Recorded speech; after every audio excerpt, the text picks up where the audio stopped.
हरे कृष्णा। प्रिय भक्तजनों, आप सभी का मायरा वॉइस चैनल में हार्दिक स्वागत है। कान्हा जी आप सभी की मनोकामनाएं पूर्ण करें, ऐसी कामना के साथ ही आज की इस वीडियो में हम सुनेंगे कार्तिक महात्म अध्याय 19 अध्याय का शुभारंभ करने से पहले सुनते हैं कार्तिक स्नान की एक कथा, जिसमें सुनाऊंगी धरती माता की कहानी। एक ब्राह्मणी थी, वह बहुत धार्मिक महिला थी। सभी ग्रामवासी उसका बहुत सम्मान करते थे। कोई भी उसकी शरण में आता, वह सबकी मदद किया करती थी। मन ही मन भगवान का स्मरण किया करती थी।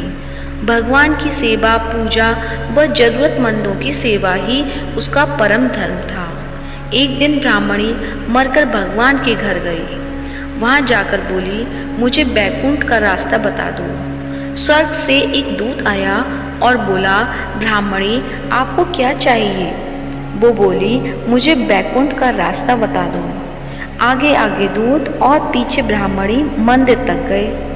ब्राह्मणी बहुत धार्मिक महिला थी। उसने बहुत दान पुण्य कर रखा था। उसे विश्वास था कि उसके लिए बैकुंठ का रास्ता अवश्य खुल जाएगा।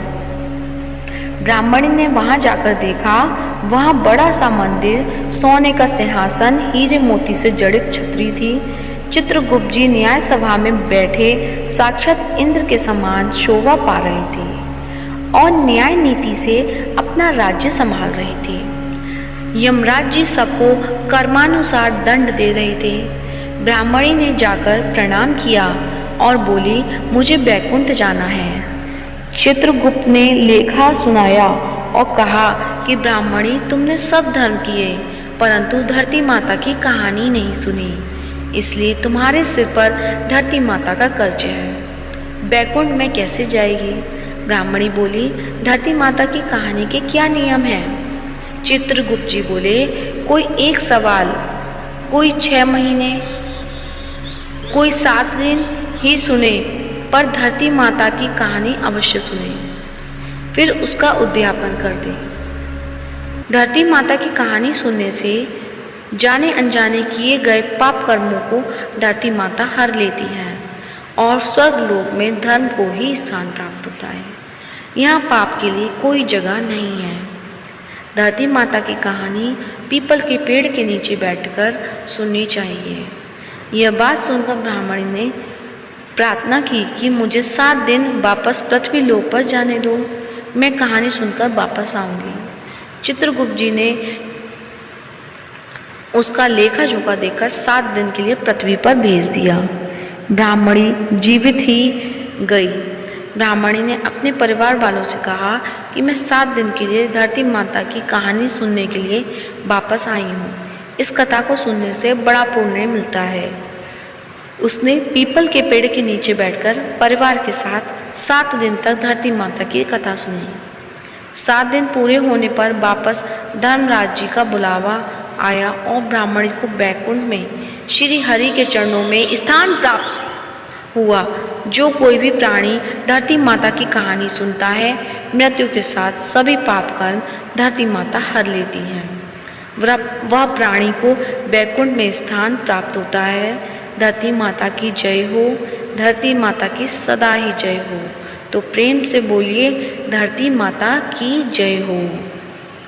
अब सुनते हैं कार्तिक स्नान की सास बहू वाली कहानी।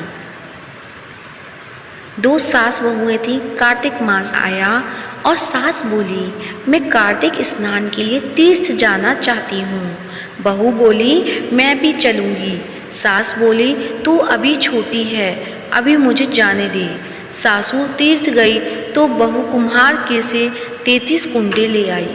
रोज एक कुंडा भर कर रखती। उधर गंगा में सासू जी की नथ गिर गई।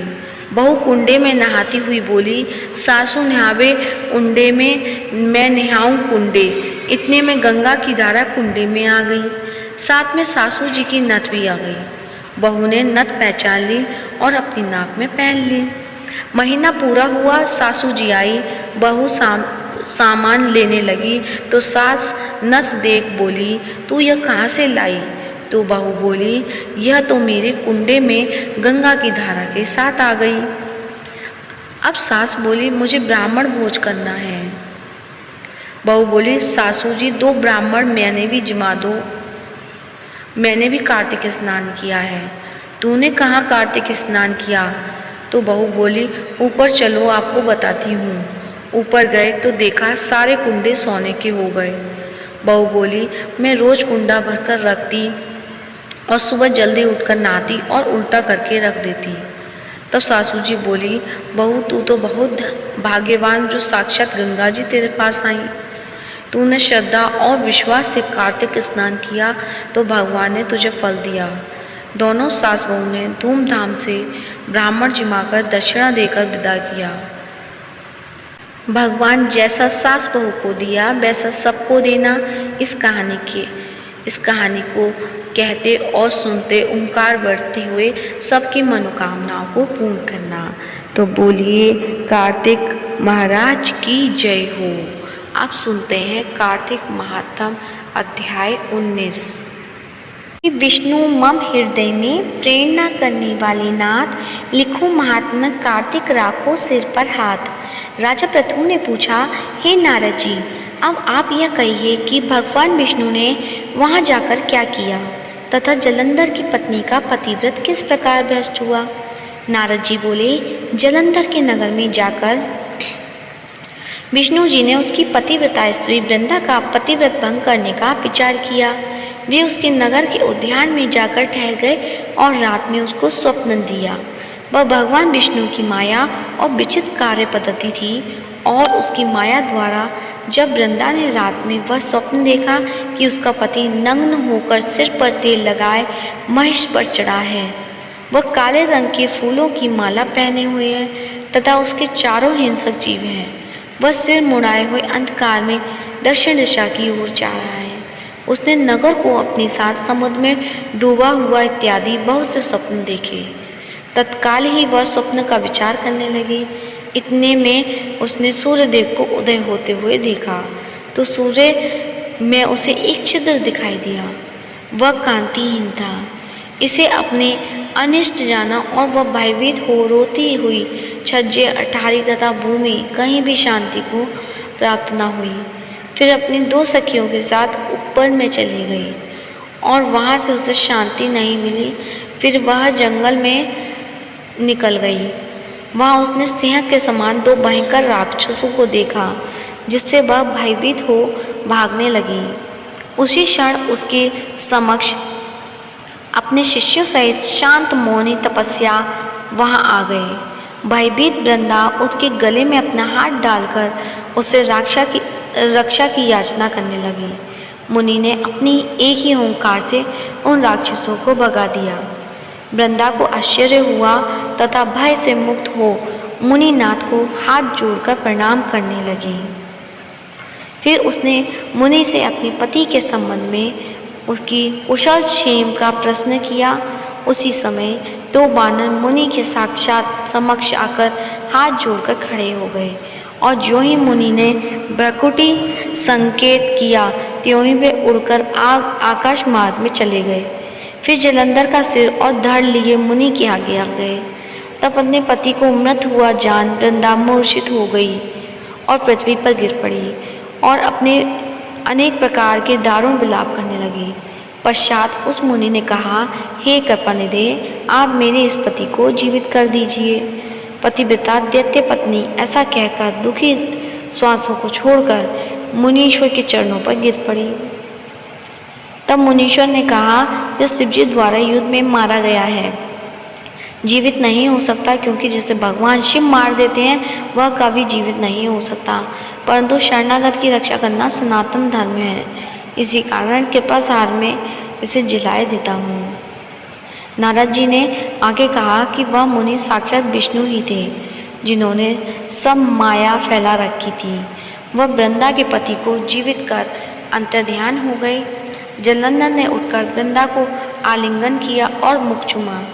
वृंदा भी पति को जीवित हुआ देख अत्यंत हर्षित हुई और अब तक हुई बातों को स्वप्न समझा। तत्पश्चात वृंदा सकाम हो बहुत दिनों तक अपने पति के साथ विहार करती रही। एक बार सूरत एवं संभोग काल के अंत में ही विष्णु को देखकर उन्हें ताड़ित करती हुई बोली, हे पराई स्त्री से गमन करने वाले विष्णु, तुम्हारे शील और को धिक्कार है। मैंने जान लिया कि मायावी तपस्वी तुम ही थे। इस प्रकार कहकर कुपित पतिव्रता वृंदा ने अपने तेज को प्रकट करते हुए भगवान विष्णु को शाप दिया, तुमने माया से 2 राक्षस मुझे दिखाए थे, वही दोनों राक्षस किसी समय तुम्हारी स्त्री का हरण करेंगे। सर्वेश्वर जो तुम्हारा शिष्य है वह भी तुम्हारा साथ रहेगा। जब तुम अपनी स्त्री के बेहद दुखी होकर विचरोगे, उस वानर की तुम्हारी सहायता करेंगे। ऐसा कहती हुई पतिव्रता वृंदा अग्नि में प्रवेश कर गई। ब्रह्मा आदि देवता आकाश से उसका प्रवेश देखते ही शरीर में चला गया। पतिव्रत के प्रभाव से वृंदा ने मुक्ति प्राप्त की। तो प्रेम से बोलिए कार्तिक महाराज की जय हो। अब सुनते हैं तुलसी माता की आरती। तो प्रेम से बोलिए तुलसी माता की जय हो, शालिग्राम भगवान की जय हो। तुलसी महारानी नमो नमो, हरि की पटरानी नमो नमो, धन तुलसी पूरन तप कीनो, शालिग्राम बनी पटरानी, जाके पत्र मंजली कोमल, श्रीपति कमल चरण लपटानी। तुलसी महारानी नमो नमो, हरि की पटरानी नमो नमो, धूप दीप नैवेद्य आरती, पुष्पन की वर्षा वर्षानी, 56 भोषधि सो व्यंजन, बिन तुलसी हर एक नमः। शांति सखी मैया तेरे यस गावे, भक्त दान दीजे महारानी, नमो नमो तुलसी महारानी। तुलसी महारानी नमो नमो, हरि की पटरानी नमो नमो। तो प्रेम से बोलिए तुलसी माता की जय हो, शालिग्राम भगवान की जय हो। कान्हा जी आप सभी की मनोकामनाओं को पूर्ण करें और इस वीडियो को ज़्यादा से ज़्यादा शेयर करें और लाइक करें। और यदि चैनल पे अभी तक आपने मायरा वॉइस चैनल को अभी तक सब्सक्राइब नहीं किया है तो सब्सक्राइब करें। धन्यवाद। राधे राधे।